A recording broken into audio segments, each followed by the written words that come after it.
کبھی 10 منٹ عادت ہو جائے نا دعا مانگنے کی علیحدہ سے رات کو، حضور نے فرمایا جو فرض نماز کے بعد دعا مانگے اللہ اس کی قبول کر لیتا ہے۔ نبی پاک صلی اللہ تعالی علیہ وسلم نے فرمایا اللہ مسافر کی دعا قبول فرماتا ہے۔ حضور نے فرمایا اللہ مظلوم کی دعا قبول فرماتا ہے۔ حضور نے فرمایا بیمار سے دعا کراؤ اللہ اس کی دعا قبول فرماتا ہے۔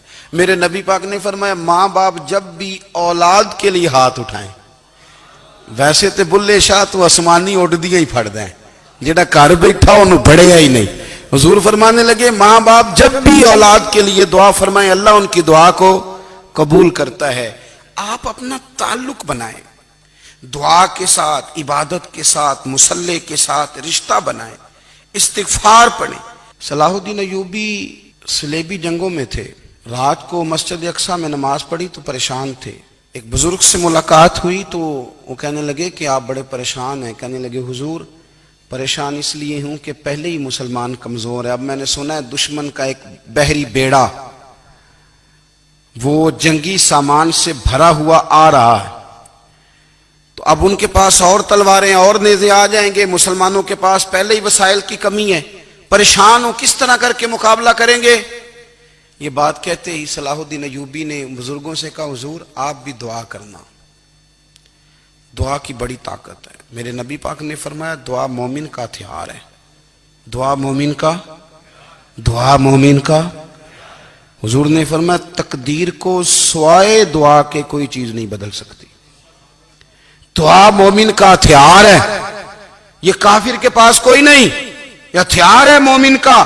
اللہ کرے آپ کو سمجھ آئے، پھر سنیں کئی بار کہہ چکا ہوں یہ ہتھیار ہے۔ کافر کے مقابلے میں جو تیرے پاس سب سے بڑا ہتھیار ہے وہ دعا ہے۔ دعائیں کرانی چھوڑ دی، کرنی چھوڑ دی، لینی چھوڑ دی۔ حضرت سیدنا انس بن مالک رضی اللہ تعالیٰ عنہ فرمایا کرتے تھے میں نے وہ رنگ دیکھا ہے جب حضور دعا مانگتے تھے اور حضور کی مقدس آنکھوں میں آنسو بھی ساتھ ہی بہا کرتے تھے، میں نے وہ انداز دیکھا ہے۔ تو صلاح الدین ایوبی بزرگ سے کہنے لگے آپ بھی دعا کیجئے، اور خود رونے لگے اور سر سجدے میں رکھ کے رونے لگے، اور عشاء سے لے کر فجر تک روئے، خوب روئے۔ صبح وہ بزرگ آئے تو صلاح الدین ایوبی کا خوبصورت اور ہنستا ہوا چہرہ دیکھا، کہنے لگے آپ بڑے خوش ہیں، رات تو میں نے بڑے روتے ہوئے دیکھا تھا۔ تو کہنے لگے حضور وہ جو بحری بیڑا آ رہا تھا نا وہ پانی میں ڈوب گیا ہے، اب وہ نہیں آ رہا، ابھی خبر آئی ہے تو میں بڑا خوش ہوں۔ بزرگ کہنے لگے اٹھ سینے سے لگ اور سن ایک بات، وہ بحری بیڑا پانی میں نہیں ڈوبا، وہ تیرے آنسوؤں میں ڈوب گیا ہے۔ وہ جو تو رات رویا ہے نا رب کریم کی بارگاہ میں تو وہ ڈوب گیا ہے۔ بھائی اپنا مصلی کا، عبادت کا، وظائف کا، اللہ کا سلسلہ اس کو مضبوط کرے، اپنی دعاؤں کے تعلق کو مضبوط کرے۔ دعائیں بڑے انقلاب برپا کر دیتی ہیں۔ ہم تھوڑے نا جب سے خشک ہوئے ہیں نا، خشک، اور میری تو جماعت ہی صوفیاء کی جماعت تھی، ہم تو داتا علی اجمیری کی جماعت سے، ہم تو خواجہ اجمیری کی جماعت سے، ہم تو شیخ احمد فاروق سرہندی کی جماعت سے، ہم تو صوفیاء کی جماعت۔ ہماری جماعت نے بھی وہ تعلق جو ہمارے بزرگوں نے بنایا تھا۔ بزرگ اللہ کے قریب کیسے جاتا ہے؟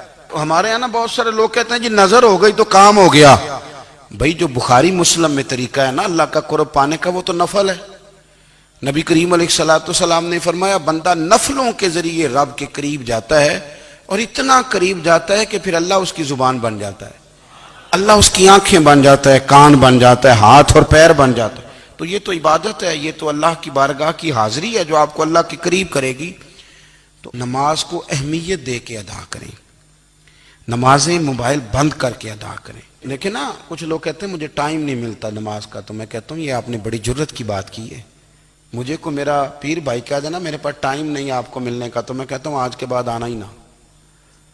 تو کیا سمجھتا ہے تو بہت بڑا آدمی ہے، تیرے پاس ٹائم نہیں ہے اور ہمیں ملنے کا ٹائم، موج کر۔ تو آپ نے اللہ رسول کو کہہ دیا ٹائم نہیں۔